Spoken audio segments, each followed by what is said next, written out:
2 দিন ব্যাপী তাফসীরুল কোরআন মাহফিলের আজকের সমাপনী দিবস। আজকে সমাপনী দিবসের বিশেষ আকর্ষণ আপনারা ইতিমধ্যে জেনে আছেন।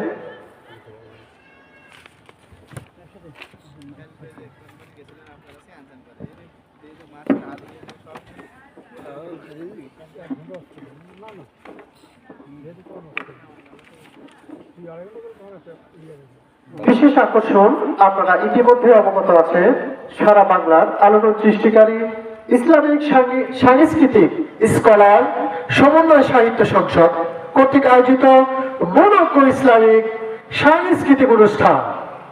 তাই আমরা আর দূরে না থেকে অতি সত্বর প্যান্ডেলে চলে আসি এবং ইসলামিক মনোজ্ঞ সাংস্কৃতিক অনুষ্ঠান উপভোগ করি। এখন আপনাদের সামনে আমাদের সভার দ্বিতীয় পর্বের কার্যক্রম এখনই শুরু হতে যাচ্ছে। এখন আপনাদের সামনে কোরআন এবং হাদিস থেকে মূল্যবান ওয়াজ এবং নসিহত নিয়ে আসছেন শেরপুর উপজেলা ইমাম মুয়াজ্জিন সমিতির সম্মানিত যুগ্ম সাধারণ সম্পাদক এবং সদস্য বাংলাদেশ মাজলিসুল মুফাসসিরিন বগুড়া জেলা শাখা, বিশিষ্ট ইসলামী চিন্তাবিদ, মুফাসসিরে কোরআন ও মিডিয়া ব্যক্তিত্ব মাওলানা মাহমুদুল হাসান শেরপুরি। সে সাথে আরো বলতে চাই, আমাদের যুবক ভাইরা তোমরা যে যে দায়িত্ব আছো, বিশেষ করে আমাদের মেলার মধ্যে অনেক লোকজন এলোমেলো ভাবে আছে, তাই আমি তোমাদেরকে দৃষ্টি আকর্ষণ করে বলতে চাই, যারা ফিরে আছে তারা দয়া করে প্যান্ডেলে চলে আসবে। আর বিশেষ করে মহিলা প্যান্ডেলে আমি যাদের নাম ঘোষণা করেছি, আপনারা আপনাদের দায়িত্বগুলো যথাযথভাবে পালন করবেন। এই তাফসীরুল কোরআন মাহফিলকে আপনারা সকলে সাফল্যমণ্ডিত করবেন এই আশা রেখে আজকে সবার কার্যক্রম এখানে আমরা শুরু করছি। এখন আপনাদের সামনে মূল্যবান কোরআন এবং হাদিস থেকে বক্তব্য নিয়ে আসেন হযরত মাওলানা মোহাম্মদ মাহমুদুল হাসান শেরপুরি।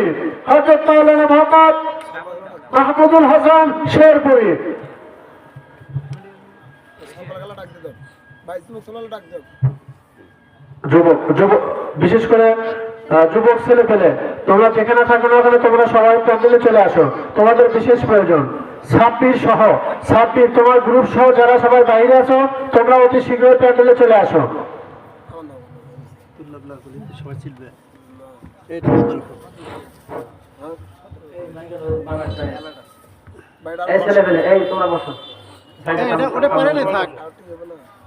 نحمده ونستعينه ونستغفره ونؤمن به ونتوكل عليه ونعوذ بالله من شرور أنفسنا ومن سيئات أعمالنا.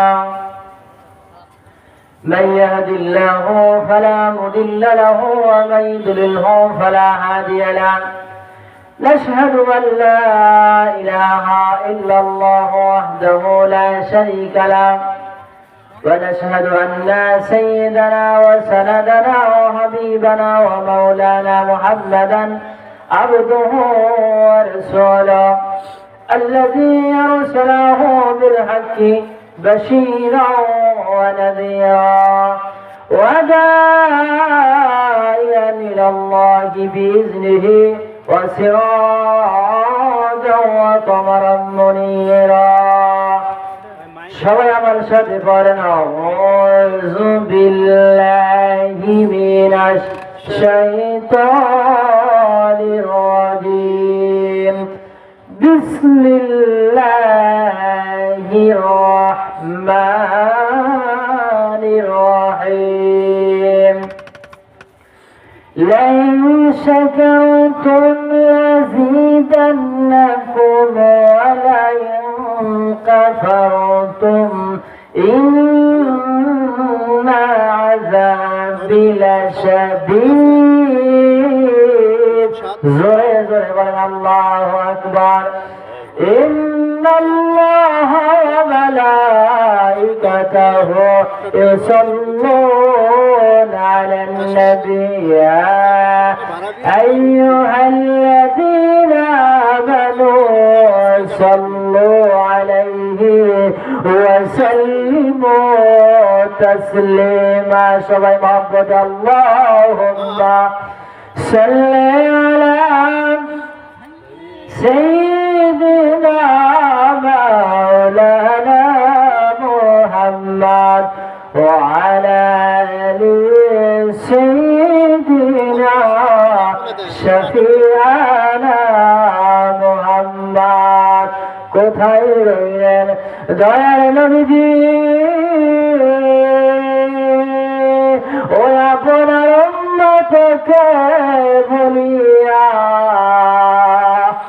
আপনি বিনে কি লাভ হবে এই দুনিয়ায় বাসিয়া আল্লাহুম্মা সাল্লি আলা সাইয়্যিদিনা মাওলানা মুহাম্মদ ওয়া আলা আলি সাইয়্যিদিনা শাফিআনা মুহাম্মদ লা ইলাহা ইল্লাল্লাহ সবাই লা ইলাহা ইল্লাল্লাহ লা ইলাহা ইল্লাল্লাহ আসমান বলে এক আল্লাহ জমিন বলে এক আল্লাহ পশু পাখি বলে এক আল্লাহ মানুষ ও মানুষ আমরাও বলি এক আল্লাহ লা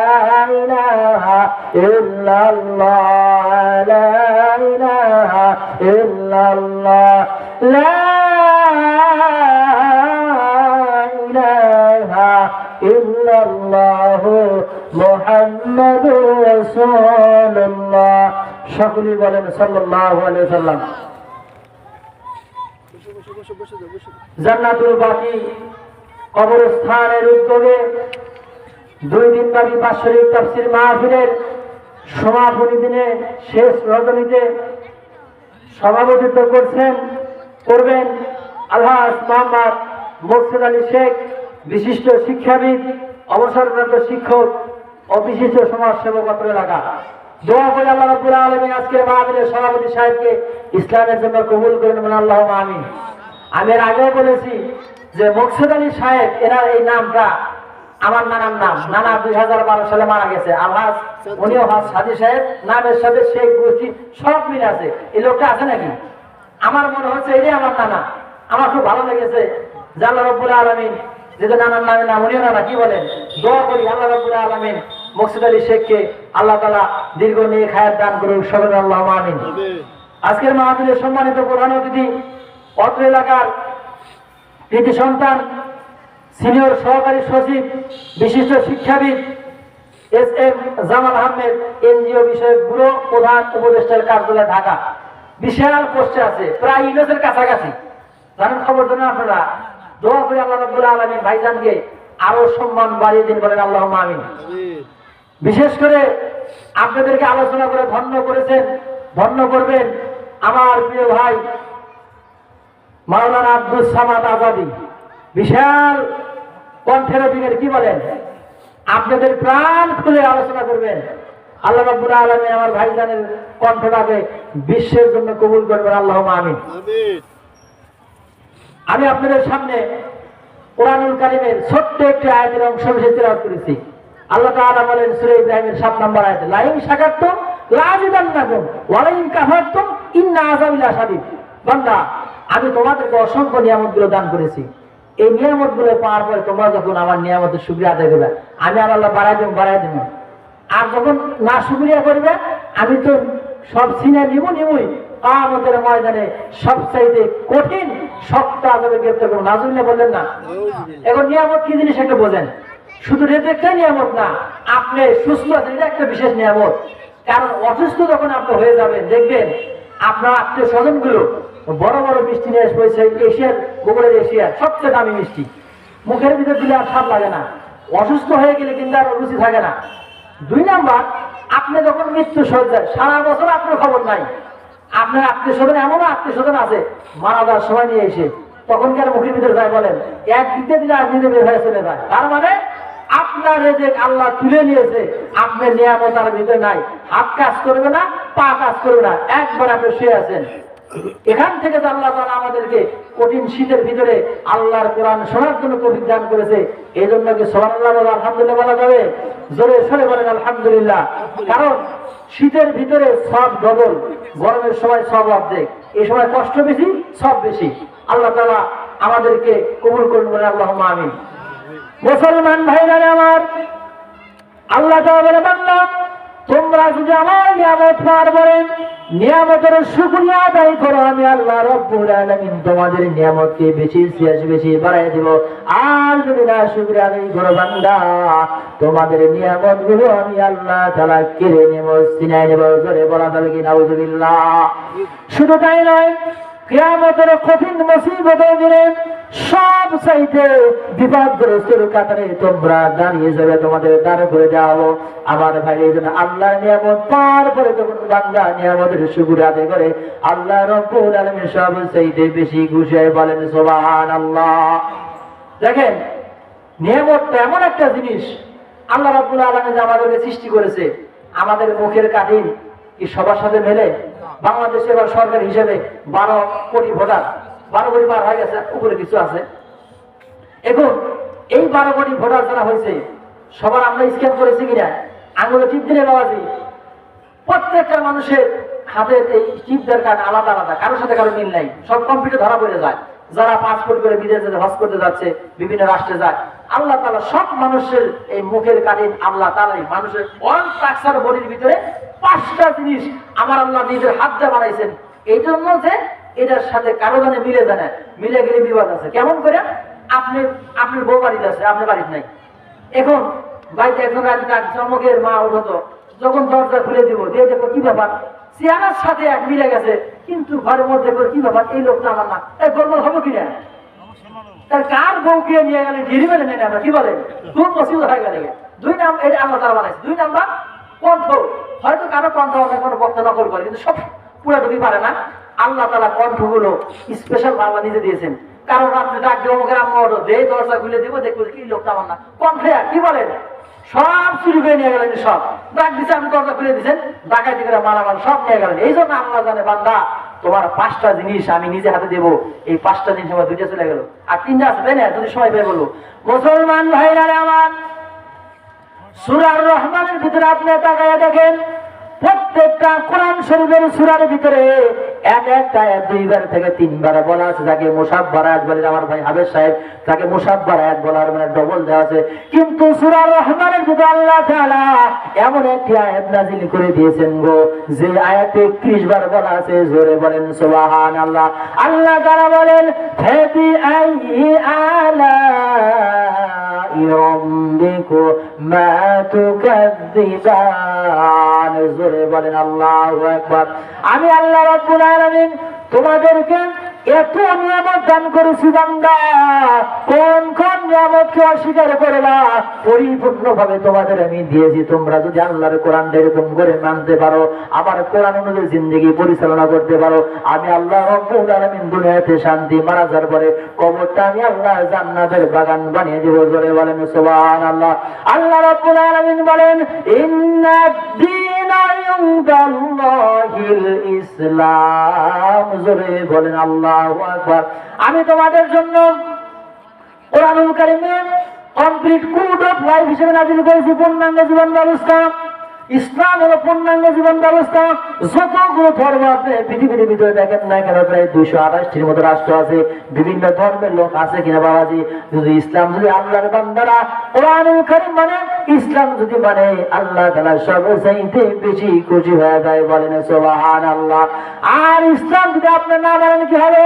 আল্লাহ তাআলা জানিয়ে দিলেন, ওয়া মাইয়াবতাগি গায়রাল ইসলামি দীনান ফালা ইউকবাল মিনহু ওয়া হুয়া ফিল আখিরাতি মিনাল খাসিরিন। জোরে বলেন আল্লাহু আকবার। ভাইরা, আল্লাহ তাআলা জানিয়ে দিলেন, বান্দা ইসলাম বাদ দিয়ে তুমি মানুষের তৈরি করা আইন দিয়া নিজের জীবন, পারিবারিক জীবন, সামাজিক জীবন, এমনকি রাষ্ট্রীয় জীবন যদি তুমি পরিচালনা করো, তোমার কোনো দোয়া, তোমার কোনো আমল, তোমার কোনো নামাজ আমি আল্লাহ রাব্বুল আলামিন অ্যাকসেপ্ট করব না, গ্রহণ করব না, কবুল করব না। শুধু তাই নয়, কিয়ামতের কঠিন ময়দানে সবচাইতে ক্ষতিগ্রস্তের কাতারে তুমি দাঁড়াইয়া যাইবা। বলেন নাউজুবিল্লাহ। আজকে দুনিয়াতে বিপদে পড়লে তাই বাঁচা করেন, কি বলেন? আপনি বিপদে পড়ে দেখেন আশেপাশের লোক বলে, কি বলে না? কিয়ামতের ময়দানে আল্লাহ রাসূল যদি আমার পক্ষে না দাঁড়ায়, আপনার মতো কপাল করার কেউ নাই। এই জন্য আসুন, ফিরে আসুন। আমরা এতদিন যা করেছি আল্লাহর কোরআন অনুযায়ী যেন আমাদের বাকি জিন্দেগিটা আল্লাহ পরিচালনা করার তৌফিক দান করে। ভাইরা আমার, যে কথা বলতেছিলাম, আল্লাহর কোরআনের কাছে যখন মানুষগুলো আসবে, এই মানুষগুলোকে আল্লাহর ফেরেশতারা সাহায্য করবে, সব সময় রহমত নাজিল হবে। বান্দা যখন মারা যাবে কবরে, যখন আপনার লাশটা যখন কবরের দিকে নিয়ে যাওয়া হবে, আপনার আত্মীয় স্বজন একজন মানুষ যখন মারা যায়, দেখবেন তিন শ্রেণীর মানুষ, আপনার তিনটা ব্যক্তি, তিনটা বস্তু কবর পর্যন্ত চলে যায়। এক নম্বর, আপনার আপনজন গুলো চোখের পানি ফেলে ফেলে যায় কি যায় না। দুই নম্বর, আপনি যত সম্পদ গুলো কামাই করেছেন সমস্ত অর্থ সম্পদ বাড়ি গাড়ি গুলো আপনার পাশে পাশে চলে যায়। তিন নম্বর, আপনার আমল সঙ্গে সঙ্গে যায়। ভাইরা, আপনজন গুলো কবরের ভিতরে লাশটা নামিয়ে দিয়ে চলে আসে, সম্পদ গুলো থেকে চলে আসে, আর আপনার রাত্রি ভরা ঠান্ডা পানি দিয়ে উযু করে কোরআনের মাহফিল শুনেছেন। শেষ রাত করে আমার আল্লাহ রাব্বুল আলামিন কুদরতি কদমে যখন আপনি সিজদাগুলো দিয়েছেন, আমার আল্লাহ রাব্বুল আলামিন ফেরেশতাকে ডাক দেয়, ফেরেশতা এত রাত্রির ভিতরে কোনো মানুষের ঘুম নাই, সমস্ত অফিস আদালত তারাগুলো দরজাগুলো বন্ধ হয়ে গেছে। রাত্রি যখন গভীর হয়ে যায়, সমস্ত অফিস আদালত তারাগুলো তারা পড়ে যায়, বন্ধ হয়ে যায়। কিন্তু রাত্রি যখন গভীর হয়ে যায়, আমার আল্লাহ পাক আরশে আজিমের দরজাগুলো আল্লাহ পাক খুলে যায়। এই জন্য বান্দা যখন শেষ রাতে ঠান্ডা পানিতে ওযু করে আমার আল্লাহ পাকের কুদরতি কদমে যখন বান্দা সিজদা দিয়ে দেয়, আল্লাহ গর্ব করে বলে, ফেরেশতা দেখ, তোরা সাক্ষী থাক, আমার বান্দা আমারে দেখে নাই, জান্নাত জাহান্নাম দেখে নাই, আমার কোরআনকে বিশ্বাস করে, আমার বিশ্বাস করে, আমার রাসূলকে বিশ্বাস করে শীতের রাতে ঠান্ডা পানি দিয়ে ওযু করে থরথর করে কাঁপতেছে, আমার কুদরতি বান্দার সিজদায় পড়ে গেছে, তোরা সাক্ষী থাক, আমি আমার বান্দার তামাম জিন্দেগির গুনাহগুলো মাফ করে দিলাম। জোরে বলেন সুবহানাল্লাহ। শুধু তাই নয়, তোর নামটা লিখে রাখো, কিয়ামতের ময়দানে আমার এই বান্দার জন্য কোনো হিসাব হয় না, বিনা হিসাবের সঙ্গে চাইতে বড় জান্নাত, জান্নাতের ফেরদাউস, জান্নাতুল ফেরদাউসের মেহমান হিসেবে কবুল করে নেন। বলেন আমিন। ভাইরা আমার, কবরের ভিতরে যখন আপনাকে নিয়ে যাওয়া হলো, আপনি যখন আল্লাহ পাকের হুকুম গুলো মানবেন গো, কবরে যাওয়ার পরে ফেরেশতা আসার আগে আল্লাহর পয়গম্বর এসে কবরে দাঁড়িয়ে গিয়ে আপনার আমার লাশগুলো দুই হাত দিয়ে বলবে, ফেরেশতা থামো থামো, এই বান্দা জিন্দেগি ভরা আমার আমল গুলো করেছে, আমি রাসূলের আদর্শ বাদ দিয়ে মানুষের আদর্শ সৃষ্টি করে নাই, আমার বান্দা মানুষের তৈরি করা কোনো আইন মানে নাই, আমি আল্লাহ রাব্বুল আলামিনের হুকুম মেনেছে, রাসূলের আদর্শ মেনেছে। খবরদার, এই বান্দার লাশটা আমার পয়গম্বর এরকম করে হাত দিয়ে নিয়ে লাশটা নিজে কবরের ভিতরে শোয়া দেয়। বলেন সুবহানাল্লাহ। বলেন তো ভাইরা আমার, ভাইরা আমার, কবরের ভিতরে যখন বলেন আমার রাসূল যখন আপনার কবরের ভিতরে দুইখানা হাতটা যখন এরকম করে দিয়ে যখন আমার আপনার লাশটা যখন কবরের ভিতরে দিয়ে দিবে, বলেন তো দুনিয়ার জীবনের চাইতে কবরের জীবন আমার সব চাইতে বেশি ভালো হবে? আমার কবরের সব চাইতে বেশি ভালো হবে, কারণ দুনিয়ার জীবনে চলতে গিয়ে আমরা ভালো করে চলতে পারি নাই, গরিব হওয়ার কারণে ভালো মন্দ খাবার গুলো আমরা খাইতে পারি নাই, কত কষ্ট করে জীবন পরিচালনা করতে হয়েছে। আর একটু ভালো আমল করার কারণে পয়গম্বর আলাইহিস সালাতু ওয়াস সালাম কবরে যাওয়ার পরে আমার আপনার লাশটাকে সুন্দর করে কবরে দিয়ে দিবে, সঙ্গে সঙ্গে বলবে, আল্লাহ বলে, ফেরেশতা আমার বিশ্ব নবী সরদার দু আলম নবী যেই কবরে নামিয়া লাশটা গ্রহণ করেছে, এই লাশের শরীরে যত কাপড় গুলো আছে খবরদার সব কাপড় খুলে নিয়ে জান্নাতের দামি কাপড় গুলো পরাইয়া দিয়া জান্নাতের খাবার গুলো আমার বান্দার কবরে পৌঁছায় দাও। জোরে বলেন সুবহানাল্লাহ।